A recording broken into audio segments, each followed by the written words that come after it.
Hey everybody, Spooky Marshmallow here, and welcome to the Smorecast for this month of January. I hope the new year starting off is going well for everyone.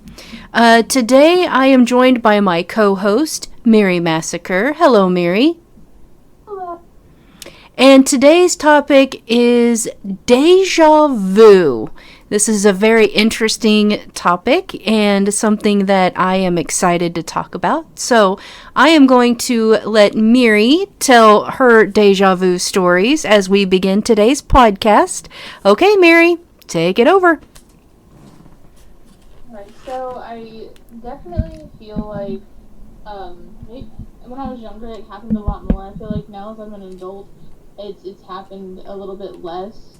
Um, but I know that there's been a couple of times, like there's this one time I think it was a little more recent, where I was actually with some friends and we were sitting talking, and we were just being silly and just having fun and playing games and stuff, and like it was really weird because I had started talking about I can't remember exactly what the conversation was about, but I was like, hold on, this is weird because I really feel like we'd already been doing this before, like I've already had this conversation, we've already said these things and done these things, and I just think it's really interesting.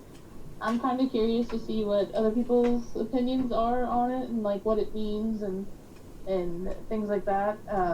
Like does it mean something more? Like is it like things to do with like past lives or things like that? I don't know. I'm just kind of interested to hear about it. I don't really like. I'm definitely no expert, but that's just one of the experiences that I've had. So I don't know. I'm not sure what to make of it. Sometimes I'm like, oh, just brush it off, and then other times I'm like, is there like a deeper meaning? Like, what's going on? Right. Have you ever been to a place and as soon as you walk in the door, you feel like you've been there before? Like you know the layout of the building, or you just feel familiar with the place, even though you've not been there? I feel like I've maybe had that happen like once. I was out of state. I was in South Carolina when I was younger. As like, I think I was a preteen. And I believe there was like a little restaurant that we went to there, and it happened there, and I was just like, oh wow, like this is kind of weird. And I think at that age too, I think I was probably around like 12. You don't really like process it. You're like just like okay, you know. But it's interesting because I'm not sure. I'm like, what is the deeper meaning? Right. And so then it falls back, in my opinion, it falls under the category of reincarnation. Like, deja vu and reincarnation are related, hand in hand.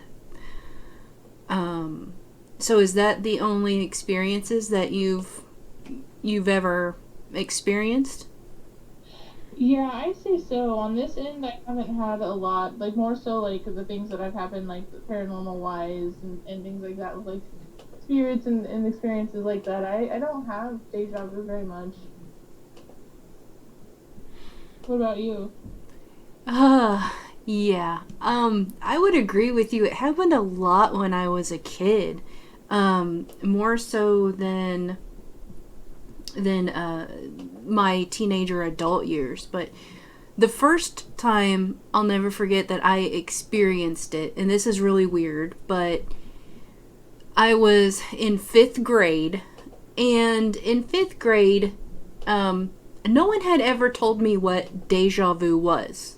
No one ever even said that word around me. No one ever talked about it. Nothing. But when I was experiencing it, I already knew what it was called. That is so weird. Like, it's just really weird. But, okay, so I was in fifth grade, and at the elementary school that I go to, and other elementary schools in the area too, we would take a trip to a place called Bradford Woods. And we would stay there for a week. We would stay in cabins. Girls stayed in one cabin. The boys stayed in another cabin. And it's set up like the 1800s, much like Carter Prairie. If you're from Indiana, you know what I'm talking about. So everyone is dressed in 1800s period clothing. They do everything that they would have done back then. Like there was a blacksmith, and he was making horseshoes and tools, and There, the homes, there was a few homes there, and they were set up just like it would have been back in those days. And Conner Prairie, the same goes with Conner Prairie. It happened to me at Conner Prairie as well the first time I was there. But anyway, so we're out in these woods, and we're taking these trails and everything. And we're split up into different Indian tribes, is how they split us up into. And for some weird reason, out in these woods, I felt like I knew where I was. I had never been there before in my life, but I knew where I was. I knew how to maneuver around the trails. A friend that was in my tribe went to make a wrong turn, and I'm like, no, don't turn there, that's not right, we need to go this way instead. And it was the correct way. It was so weird, and I felt very comfortable being out in those woods. I just felt right at home. I felt right at ease. Like I had been living in the woods my whole life.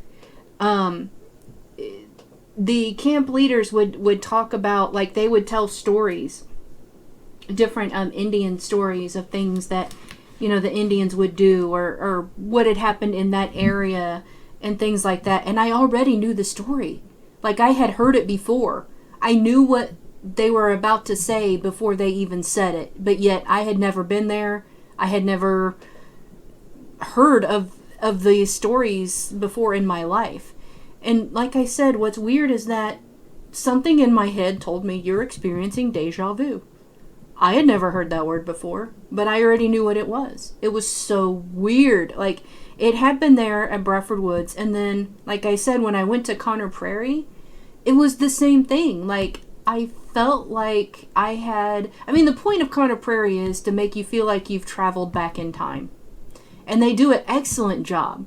I don't know if you've ever been there or not, but they do an excellent job of making you feel like you're back in the 1800s. But that wasn't it. I knew where things were. For instance, I went in, to watch this guy making horseshoes and tools in the blacksmith cabin, whatever. And I was watching him, and for some reason I felt like I had already seen that before. But yet I hadn't. But I felt and the sound of the metal, hitting on the metal, I had never physically heard that sound before. But there at Conner Prairie, it was almost like music to my ears. I suddenly felt at ease. I felt like it was part of a daily routine at some point in my life. I just felt like everything was normal, and I just felt right at home there. And I remember there was something, and I don't remember exactly what it was, but there was something about one of the women and her dress and her clothing that she was wearing. And I remember I pointed out that something wasn't right, that it wasn't right for the period. It was too far ahead. And she looked at me stunned, and she was like, you're the first person that has said anything. And she's like, but you're right. This wasn't invented till 1901 or something like that. And she was just stunned that I knew that. And she said, where did you learn that? And I said, I don't know. I just knew it. And so fast forward a little bit older, probably 7 or 8, I went to this, once again, we were traveling, like you had been, and I experienced something. We were here in Kentucky, and I don't remember where in Kentucky, but I remember that it was my dad and me and my mom, and I can't remember if my sister was with us or not, but anyways, we went to this restaurant. And as soon as and it was just like this little hole in the wall, mom and pop little cafe type of restaurant. As soon as I stepped through the door, I knew that I had been there before. It felt so familiar to me. The surroundings, the smells. I just knew that I had been there before. And I remember asking my mom and dad and saying, have we ever been here before? And both of them said no. And I remember my mom saying, why do you ask? And I said, because I feel like I've been here before. And of course she laughed, and she was like, you're weird. Like she didn't believe in any of this kind of stuff. And but I just knew I had been there before. That overwhelming feeling of it being so familiar to me, and I knew like where things were. Like I think I had to go to the bathroom or something, and I told my mom, and she was like, well, let's ask a waitress where it's at, because I don't know where it's at. And I said, I know where it's at. It's in the back right corner. And my mom just looked at me, and with this what type, this shocked look on her. And she's like, how do you know? And I said, I don't know how I know, I just know. And so we got up and we went there, and sure enough, there was the bathroom. I mean, it was just the weirdest thing ever. And also I felt like I had that experience before. Like I had been there with my family before. Like it was just, yeah, I was just like reliving it like it had been a dream or something.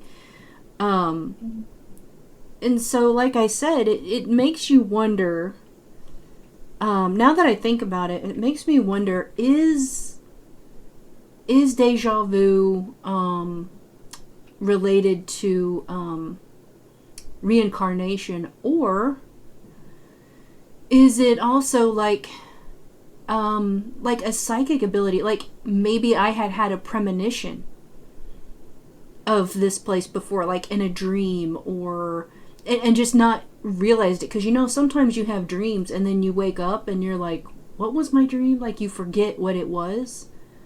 Mm-hmm. Like, could that have been a premonition? Like, could I have actually tapped into a future event somehow, but didn't realize it? Like, my brain just automatically just shut it off. Oh, it's a very interesting topic.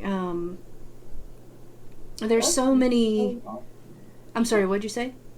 Oh, sorry. I'm just gonna say that's like really wild, like to actually like feel that and like go through that and be like, oh, I've already done this, or like I know where this is at. That's so crazy. Yeah, I find it happens to me like, and not like I said, not so much as an adult, but like you said, in the younger years, it happened quite frequently. It would happen like sometimes even at people's houses. Like I would not maybe so much the house itself, but just the land. Like I felt like I'd been there before and I knew where I was supposed to go. I don't know, it was weird. I had a lot of that happen too when I was a Girl Scout and I went to camp during the summertime, and I would experience things like that out in the woods. It seems like my experiences always happen like mostly out in wooded areas. And I've always kind of thought that maybe in my past life I was Native American. I've always thought that. And so, I don't know, and here's another weird thing too. I don't know if this has anything to do with deja vu. Maybe not. Or reincarnation, but so my family and I was 16, and we decided on spring break to go to Gatlinburg, Tennessee. We went there many times. But this one year, we decided to go on into Cherokee, North Carolina. And when you're in Cherokee, I don't know if anybody's ever been there before that's listening, but it's all set up like a Cherokee reservation. Like it's all Native American type stuff. It's absolutely beautiful. And of course, I was just very involved. Like I was stunned by this place. I fell in love with it.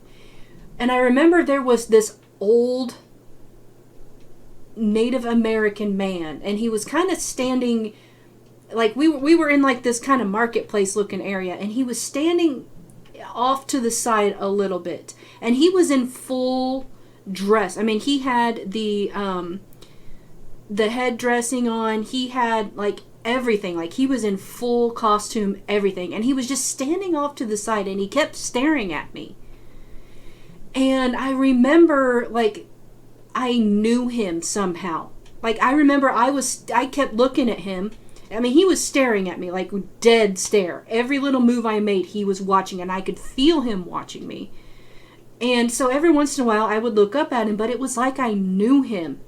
I didn't know his name or anything like that, but I just felt this connection to him. And so we got our goods, we went and we checked out at the register or whatever, and we were walking back to our car, and I told my mom, and my mom said, "What? I didn't see a man standing there." And she was like, "Are you sure?" And I'm like, "Yeah, Mom, I'm not imagining this. Like, he was starting to freak me out. He was staring at me so hard." And she said, "Well, maybe you just remind him of somebody that he used to know or something." I said, "I don't know, but it would just creep me out." So we get in the car, and as we are driving through Cherokee, headed back to Gatlinburg, I saw this man in many different spots. But he was in the same way. He would be standing there staring at me. Like, we would stop at a stoplight, and I would look over, and he would be there. But anyway, another side of that was, while we were in Cherokee, I felt so at home. And it was extreme deja vu. Like, it was like I knew these people every single day. I knew how to communicate with them. I knew what to expect from them. It's like it wasn't a new experience to me whatsoever, but it was to everyone else in my family, but not to me. And I knew a lot of information about the products, which shocked my mom, because my mom just kept saying, "How do you know? How do you know?" And I'm like, "I don't know how I know. I just know." But yeah, I'll never forget that experience. That was some major deja vu for me at that time. So, and I would have to say that was probably the last time I ever experienced deja vu, to be quite honest. I don't remember any time after that I had ever experienced it. And I'll never forget it. So, yeah, it's just, it just makes you wonder, like you said, what causes deja vu exactly? It's a very interesting topic, and it can go so many different ways. Like, is it like I said earlier, is it related to reincarnation? Is it premonitions that you've had? Did you dream about this place somehow? How are you connected? And that's a great mystery, of all time. Deja vu itself is just this great big mystery. And I think it's not talked about too much these days. And I wish it would. I wish more people would come out and talk about their experiences with deja vu and their theories on deja vu as well. Right, I definitely agree. I feel like it's not talked about as much. And it's definitely something that I'd love to know more about, more information and things like that. I think the saying, that people say to a lot of other people, "You are an old soul." I think it happens to, I know I'm an old soul, definitely. And I think that happens to a lot of people like that. I think that, us old souls have been around many times and been to many places. And I feel like it happens to people more that fit into that category. I don't know, do you classify yourself, Mary, as an old soul? I don't know, honestly. I feel like I'm used to, but I'm not sure anymore. I don't know if that sounds weird or not, but I don't know. No, it doesn't sound weird. It doesn't sound weird. I think you are, but I don't think, I don't know, for some reason, I don't think you were around, in the 1800s, but I think you've been around, 1940-ish, maybe. I I don't know why I feel that way. I just kind of get that vibe. Like you were like early 1900s, but not like real early 1900s, if that makes any sense. Right. Well, and I'm not gonna lie. Like, I used to be like, I mean, I still love Titanic. Like the not just the movie, but like, the actual like real story about it and like things that happened in like 1912 and things like that. Like like as a kid, the reports and stuff didn't love things like that. Like I was always so drawn to that like era. I could definitely see that with you. Definitely.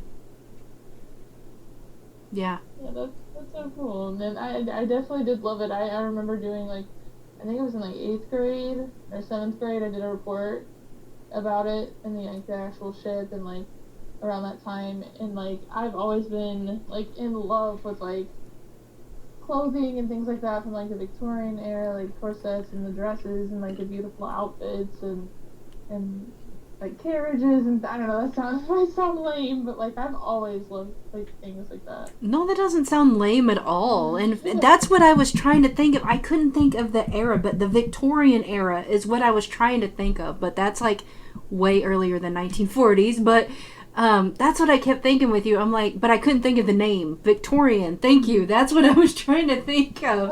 But yeah, like I definitely see you from being around that time frame, and like I could picture you clear as day, like dressed like that. Like I can totally see it. I love Yeah, I like definitely could see that with you. And it's weird, but yeah, I definitely could see that. Have you had any experiences, like,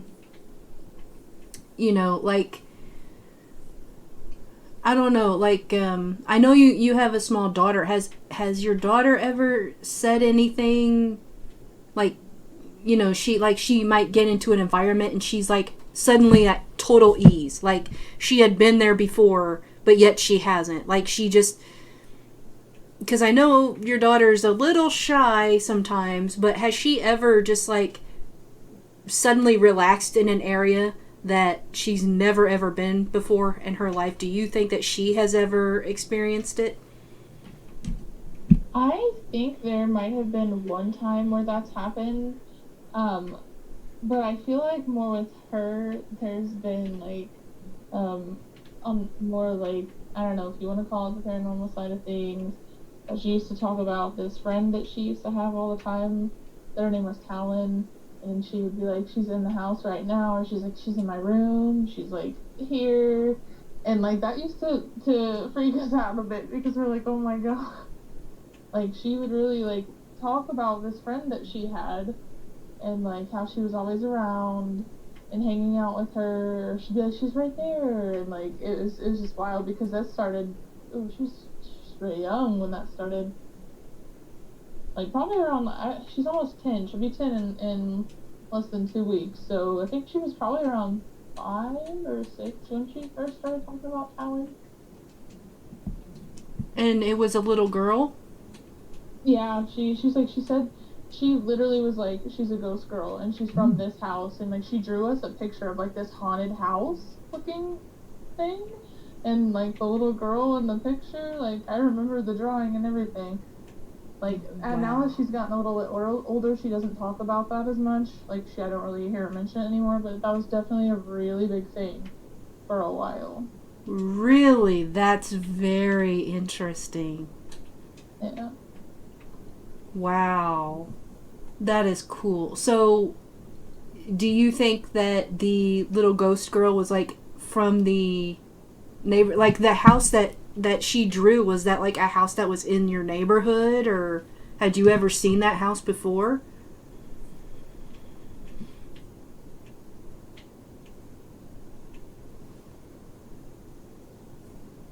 Oh, I lost audio.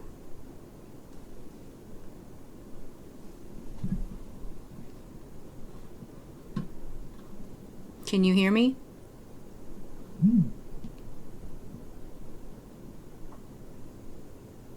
All right, I think we're having some technical difficulties right now, but I think I will go ahead and wrap up the video for now. It's getting to be a pretty long one. Oh, are you there? Yeah, sorry, that was so weird. I was like, hello? It just cut out for no reason? Oh, wow, Yeah, that's... and then it popped back up. I was like, what the heck? Alright, that's creepy as we're talking about a little ghost girl. Right. Okay, yeah, that was pretty creepy. Well, I don't think I'm going to edit out that portion of of the show. I'm going to leave it in.